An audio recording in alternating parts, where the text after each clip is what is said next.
Welcome to Once Upon a Time, the podcast that starts like every classic story, but what comes next isn't. I'm Scott Brown. And I'm Jamie Love. And each week we ask our guests to pick 3 stories that shaped who they are and how they got there. This week's guest is a star of stage and screen. It's Naoko Mori. Welcome, Naoko. Thank you so much. Thanks for being on the show, Naoko. Thank you. Thank you for having me. For those that don't know, what's Yes. your story? I was born in Japan. I'm 100% Japanese. And then because of my father's work, we moved to the States when I was about 3.5 years old. So I went from Tokyo, just outside Tokyo, to New York. Well, actually, New Jersey. It's in My New dad York. was, I know. I used to say New York, and then people used to be like, "Oh, where in New York?" And I'd be like, "New Jersey." Jersey. But it was actually a town called Fort Lee, which is right across the George Washington Bridge from the Bronx. So it's Close practically enough. New York. Yeah. And then I went back to Japan and then came to England when I was about 12. So I've been here 8 years. Yeah. It's definitely 12, don't lie. Yes. Do you have growing up, did you have a New Jersey accent? I did. Yeah? I did. Really? Yeah. And I actually, so when I'm in England, when I'm speaking to you guys, it's sort of, I try and put my posh voice on. When I'm with my American friends, it totally reverts back to being American. Doesn't quite work with the Japanese accent. When you trained, how old were you?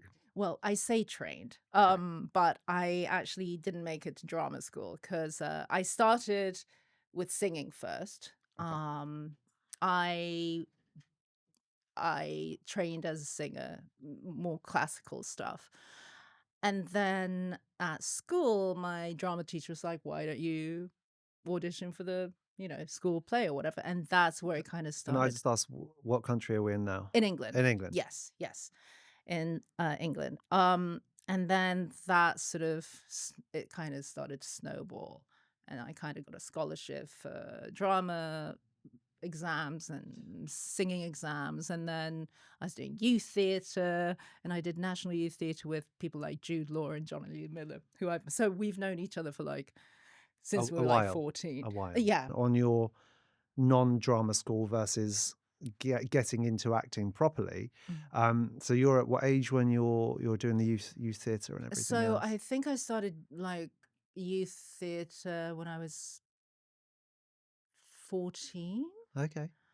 And by then it was just, I couldn't get enough of it. I was watching shows and doing classes and youth theatre and all that kind of stuff. And then my parents went back to Japan when I was 15, and they asked me if they have to go back to Japan, what do you want to do? And I went, well, I think I want to stay and finish my GCSEs. And he just gave me a checkbook. In the old days, they used to have checkbooks. And he just gave me a checkbook and a bank statement. And he went, "That's your checkbook. That's your bank account. Go and find yourself a bed sit. And good luck." Keep in touch. And good luck. Keep in But touch. that says then a lot about you in resilience and everything else. You're like a 15, 16-year-old young girl in a big Yeah. city. You were in London at the time. Just outside London. Yeah. But then I moved to London when I was 16 On your after own. my GCSEs. Yeah. But it is like, good luck, crack on. And you're like, okay, Yeah. I'm going to do that now. So that is a kind of like, you need to now go and carve your way and make your way. Which is crazy when you think about it. But, my dad's he's quite sort of old school and conservative, but he's also kind of very, not radical, that's not the word. He's very open to sort of, and I spoken to him about it since, and he said, well, we just knew that you wouldn't be able to pursue, excuse me, what you wanted to pursue back in Japan, because it would have been going straight back into the full-on academic. Mm. And I wouldn't be able to do singing lessons or, excuse me, and acting lessons and stuff like that. And also he kind of knew that I'd be independent. I was already independent, and he wanted me to kind of go, except, so, I started looking for sort of bed sits, cheap bed sits, anything in the local paper. And then he got a phone call from my headmaster at the school, and he went, "Mr. Mori, you can't just leave your Leave daughter your child. here. And he went like, no, she'll be fine. She'll be fine. He went, no. Legally, you can't. He went, no, she'll be fine. And he went, no. Until she's 16, she's going to need a guardian. He went, really? I mean, I'm sure she'll be fine. But so until I was 16, and it got to the stage where the headmaster kind of went, well, she can't come back to the school until she has a legal guardian. Yeah. And Oh, and he wow. went, oh, God, So actually, the headmaster's secretary became Oh, my wow, really? guardian, and I lived with her till I was 16. That's mad. Wow, that Yeah. is mad. Let's get on to acting. Yeah. Let's get on to Oh, acting yes. proper. And books. And Yes, books, and of books. course, So but much to they're cover. all connected. Yes. Is So it? first role then. So you're 16, you're on your own, you're in London. Yeah. When does the first role happen? So with the national, so at age 15, I think I did my first BBC radio drama or something like that. Okay. 16 is when I did a Brecht play at Sadler's Wells called Caucasian Chalk Circle. And that was with the National Youth Music Theatre. And, someone I was working with, he said, hey, there's a show called Miss Saigon happening. You really should audition because you can sing and we're looking for people. And that's how my whole thing was to go to drama school. Oh, actually, my dad said you could do whatever you like as long as you do a college, go to uni, or at least finish A levels and then go to. So I was going to go to uni. I'd done all my forms and drama schools, and I was ready to do the drama school auditions when I got the auditions. So I think for Miss Saigon. And so, yeah, I think I was 16 because I was sort of in my A levels. Is that 16? Yeah, Yeah, 16 to 16, 18. 17, Yeah. 18. Yeah. So that was my first job. So it was like, so I put uni on hold, drama school on hold. Because at the time, it was imperative to have a thing called the equity card to work, See, and they were offering that, and it was a 6-month contract. And I was like, you know what? I'm going to grab it. And So you audition, goes well, get the parts. yes. This is when you become the first Japanese national to have So I started as ensemble, Uh-huh. but then I was given the understudy role to the lead role, which is Kim. Yeah. Mhm. So yeah, that was kind of like my drama school. That's insane. Yeah. That's amazing. So in the same show, ensemble, okay. Actually, I was understudying both Gigi and Kim, so that was a bit of a crazy. Yeah. Those are both big roles. Yeah, big sings. Mhm. Yeah. But as a young kid, ensemble is okay. You're a bit hidden away on that big stage in a big theatre. In a bikini, yeah. But you are, you're like, Yeah. oh, okay, great. Understudy meaning one night I might have to go on and do this, Yes. and then Yes. we go on and do this, and you are the Yes. star. Yes. How quick was that between kind of getting It was to be... actually very quick. I think I can say this because it's been so long. I remember I was eating a jam donut from Sainsbury's. You were going to say like you pushed the lead down the stairs or something. That's how quick I it would not was. believe Sunset Boulevard. No. It was a Saturday matinee, and I was ready to go on, and then they were like, "You're on." And I was like, "Yeah." And I just remember seeing my face because I had all the sugar around my mouth, and they went, "You're on," and oh, that's so hilarious, funny joke. And they were like, "No, you're on," because they used to have 2 understudies. It was such a big thing, Kim. Yeah. They had double Cover. yeah, and double cover, actually triple cover, and also the show was shared by 2 actors because it was such a heavy thing. Anyway, so they were like, "You're on," and I went, "To be ridiculous, like I haven't even got my costumes, I haven't done an orchestra run," and they were like, "Well, if you don't go on, we'll have to cancel the show." So no pressure.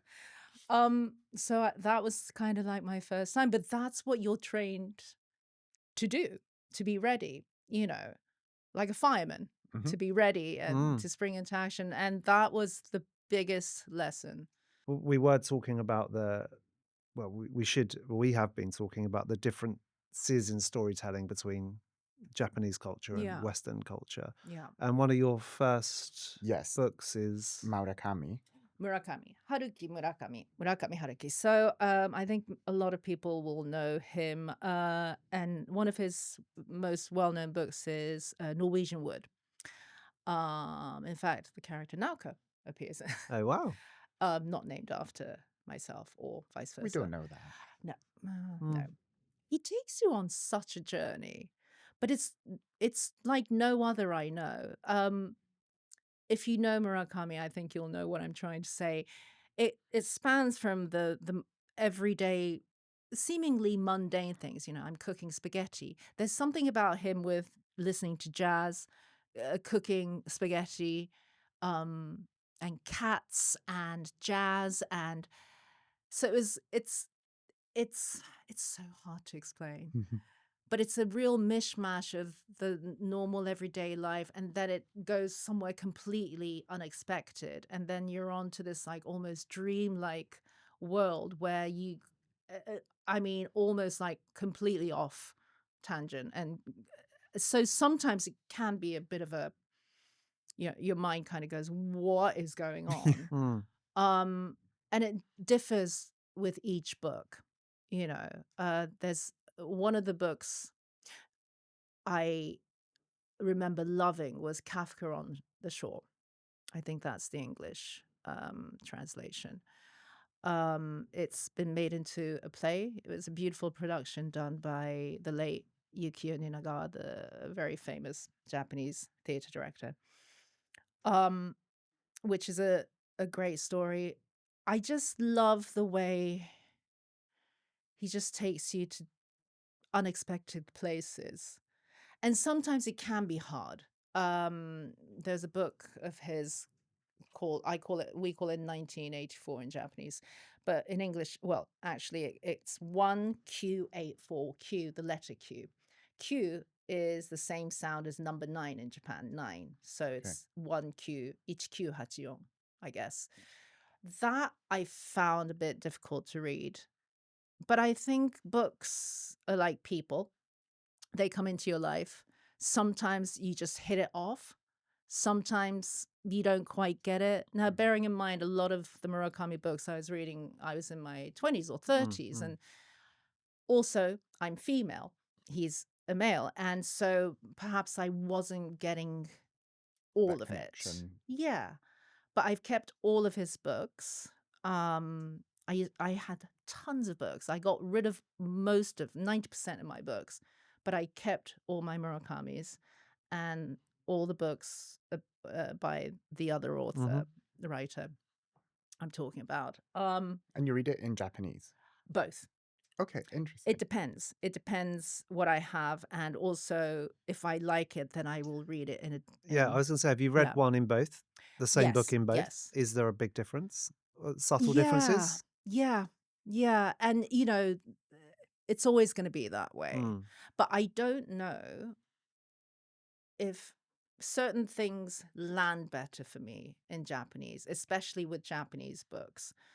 I've done translation work, and it's very difficult. You know, the subtle nuance. nuances. So you know, he has an amazing guy translate who usually translates his books, and he does an excellent job. But also, it's that thing of, I guess, I've always said like there's 3 tanks in me, you know, the Japanese tank, the American tank, and the British tank. So, in essence, reading in Japanese gives me this, reading in English gives me that. And usually it's the same, but there are differences. Yeah. Also, I guess from a storytelling point of view for the author, you're landing it in your own language, is your raw meaning of what you actually really mean. Someone is then translating that and Yes. thinking, I think he meant this. Yeah. It does give some nuance, and maybe that doesn't directly translate. So the closest Yeah. thing is this that has maybe a tiny different meaning, but those things can change a story. Oh, completely. So Especially with Japanese writing, I find you said, you know, mentioned there are differences in writing and themes. I think I find, and now it might just be coincidentally like the books I've chosen to read or happen to come across. I find Japanese books or protagonists tend to be more inward looking, whereas the books I read in English tend to be more outward, if that makes any sense. So there's always a kind of, I think that's one of the main differences. Japan, thematically, is that the right word? Theme-wise, it's a cultural thing. We find beauty in the normal and the mundane and the, kind of like a wabi-sabi kind of thing. And those mundane things or everyday things you see a lot in Japanese literature, I in the think. writing, yeah. You might have that in English writing as well. Maybe I haven't come across it. I don't know.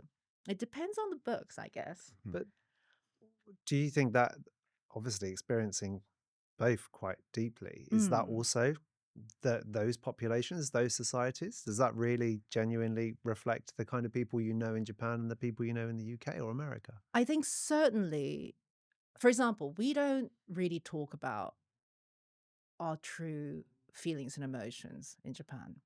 Was slightly like the Brits. We're both an island country. We stiff upper lip. We don't necessarily volunteer our thoughts. And also, we also don't have therapy in Japan. It's just not available. It is available, but it's very hidden. And there's still a stigma to ask for help, for mental health and things like that. I'm not saying, that's why the Japanese writing is this, but I think there's a lot of reflection, individual reflection. So perhaps people find solace and relatability, if that's the right word, in certain books. And maybe there is a sort of feeling of, I don't know. There's just the way Japanese writers sort of express themselves is just different, it feels like. Like trying to more of a connection with an individual. Maybe. Or at least relatable in the sense that someone's going to, they have a dichotomy or an issue and they're sort of trying to find out about themselves as well as the story and whatnot, or finding themselves within the story, or I don't know. I might be talking utter rubbish. I don't know. It might. It's just. And Naoko, your second book is a book by David Sedaris. Yes. Can you tell us what it's called? It is called Dress Your Family in Corduroy and Denim. I mean, I've read all of his books. It's amazing. He makes me laugh so much. I love him. I love short stories, by the way. So, Murakami's written short. I love short stories because it's kind of like pick and mix, isn't it? Yeah. And having written them and a novel, it's a very different art. Is it? Yeah, hugely. Like being able to tell a I've story. always wanted to know. Yeah. Being able to tell a story in a full story in 20 pages to engage you, to take you over some turns and hoops and whatever in 20 pages is very difficult. Is it? But it's very specialist. Is it? Yeah, it's because you'd almost think like it would be easier. You've got so much to try and say in a very short space of time. But it's almost like an episode, isn't it? And you're not like a TV episode, but it's like an episode in life. But it's a whole story. You have to understand the story. You have to get to know, like, or hate, or love whatever the character. You have to be interested enough in their story. That has to develop and conclude in a very short space of time. It's very difficult to do. So being able to do that, and like Sedaris is like, I can do that and as create well as engaging stories and another one with a whole different bent is a very specialized way of telling a story. I mean, I think he's very popular in England too, right? I just think he's funny. And he's so precise in his descriptions, I guess, that you just see it. You can't help but see exactly what he's saying, which is always a joy. sometimes, you wade through, it depends, on the writer and the writing, but sometimes you're like, I don't know, I can't see this, or that's just me because I'm probably more of a visual person. Mhm. I need to be able to see it. And with him, it's like boom, boom, boom. And Just because the writing is very descriptive and visceral, and you can see it. I guess, but also very funny. So I should have told you this. I have the most spectacular and amazing talent of forgetting what I've read. Um, it's a very special talent. Which I'm sure works well for your career. Yes. Yeah. Well, I mean, yeah, but actually it does. I think it's my brain capacity, Okay. but also once I've enjoyed something or said something, I kind of, not in conversation per se, but lines in a script or books, I'll read it, enjoy it, and then It's gone. it's kind of gone. But what it's not really a special talent, is it? It's just pants, really. But what that means is I can go back to something. Oh, and enjoy it all over again. So, for example, like when I knew I was coming here, and I was like, oh, so I was looking at all the books I've still got, and I was like, of course, David Sedaris. And I went, God, I can't remember. What if they asked me, like, what is it about? So I started What reading. happened on like, page 27 of this book? This is a test now, it's like an go. exam. And I was like laughing so much again. Because you re-engaged with it. Yeah, and but read it I again. couldn't remember reading it. Mm. But then there's another story. I was like, oh yeah, I remember this one. But I don't know. It's not a very special talent, really. But it is economic because you just can read the Yes. same book over and over You only need again. 3 books. Really. Exactly. And Yeah. I think the great thing about books is that if we read the same book, Oh, yeah, our visualization of what that yeah. looks like, if it wasn't adapted to TV and that's someone else's vision of what this looks like, Yeah. is like in my head the character's short and a bit. Like, it looks like this in your head, it looks like that, and then this. The whole scene setting is different from our imaginations, and that's Yeah. why I think books and storytelling is really important because it's up to you to define what that actual what's the set, who are the actors, what do they look like, and Yeah. that visualization is very interesting. Which is why some books, when they are adapted into films and whatnot, you have maybe usually someone at least 10% of people going, no, it should have been this. And, it's a deeply personal thing, isn't it? A book, in a way. And also, like, different bits will stick out to you that maybe the movie doesn't cover. I remember the first time I did that, I was really young. I read P.S. I Love You, and it was so emotional. Yeah. And I watched the movie, and I was just so disappointed. I was like, oh my God, that character was like this in my head. Yeah. Like, the first time it happened, you kind of realize that gap's actually quite big. Yeah. Books are really personal. I didn't That kind of completely realize that personal. until... Completely personal. Yeah. And individual to all of us as to what they look like, and I think that's the amazing thing about this, the whole of storytelling. But then going back to storytelling writ large, and that's Naoko Mori. So let's get back off books and back on stage or screen. Yeah. How old were you when you then were in Absolutely Fabulous? Oh, was that your first TV role? So no, my first. Wow, this is really. I mean, the internet has my age and all that, but my first telly appearance was on a show called Desmond's. Oh, the Channel barber shop. 4. Yeah. Yeah. On a London street. And then Ab Fab was next, and I was still in Miss Saigon. When you did Ab Fab? Yeah. So we were doing Miss Saigon and Ab Fab at the same time? Yeah. So when in fact, I was actually... Ab Fab was a fluke, or I wasn't meant to be going up for Ab Fab. I was actually at an audition that everyone under the age of 25 was going. It was like the hot audition. And I walked in, and the casting director, before I could even get in the room, she went, no, wrong. I was like, oh my gosh. So this was supposed to be like the British version of Beverly Hills 90210. They were looking for hot people. I did my best. I walked and she went, But I look like, good "Oh." today. But she went, and I turned around and started walking out. She went, "Actually, do you wear glasses?" And I went, "Yes." She went, "Come to my office tomorrow. There's another show you might be right for." And that was our bow. Was it already on when? No. It Oh, was the but new before. series, What was that? 97? Something like that? 1830s. I think it was about 97. It Um, started 95, 97. I I think. mean, I had two words to say: yes and yes. You know, But your character was significant in that show. no. No, but as a character, it was a In retrospect, it's a significant character in the show. but it was just a 2-word, 1-ep guest part. I guess Jennifer kind of liked that thing, Mia Safi or something. So that just Became a running thing. I mean, and then the next thing, I'm just getting slapped all the time and being sectioned.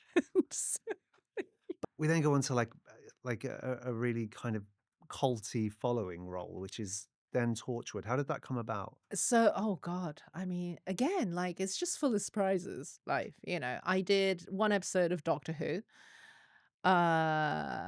with Chris Eccleston, who I also worked with again afterwards when we played John Lennon and Yoko Ono together for the BBC.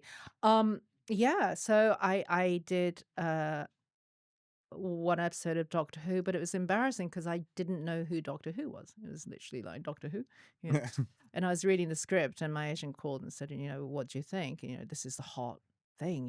Like this is the first episode of the remake." And I went, "Yeah, it's great, but I don't know. There's a word I don't understand. It's not in the dictionary." He's like, "What's the word?" And I said, "It's tardai."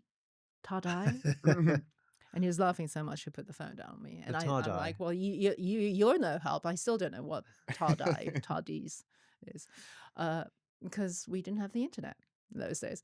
So maybe that helped. I don't know. And I don't know. Like I was running around with a space pig, running after a space pig, and I guess Russell liked what I did, and all of a sudden, Torchwood. It's crazy. Like, but what I love is, apart from, I always say, like books, and it's like I meet people, new people. It's like a new role is a new person, like a new book, a new story. And I love that. I like the variety of that, and not knowing what's going to happen, because we don't know, especially on a series. We don't know the ending. So You didn't know at all in that filming of that? No. I mean, it's different if it's an episodic, you're doing one episode, but when you're in a series, you don't know what's happening next, So it's kind of like reading a book in a way. Yeah, but waiting for the script to land. Like, what am I doing in this episode? But it's we are nothing without the writers. But Torchwood is crazy because it's huge fandom. And only a couple of weeks ago, I went to a convention to meet all the fan family, and it's just amazing. It's like, and again, it goes back to the writers and the writing, and people fall in love with these characters or relate to these characters. It's all about relating and understanding and also discovering about yourself as well, So it's so powerful stories. And do you have any of these action figures of yourself? I've one. Do you? Yeah. Did you buy it or you gifted it? I was gifted it. No, I don't even know if they're on sale anymore. I think there's a couple on eBay, maybe, but it's very strange. But, and then what's amazing with the sci-fi world, especially in the fandom, is they will then write their own fan fiction using these characters, which is a whole other thing, which is amazing in a way, because people are being creative and keeping the character Have alive. you read some of it? No. Should we encourage people to send you some of it? Well, apparently I have been told there's some very risky, risque, spicy ones out there. Yeah.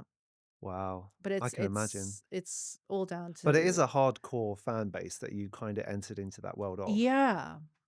But it's really not really down to me. It's really down to the brilliant brain. I always say he has more than one brain, of Russell T Davies and people like Chris Chibnall, and it's just astounding.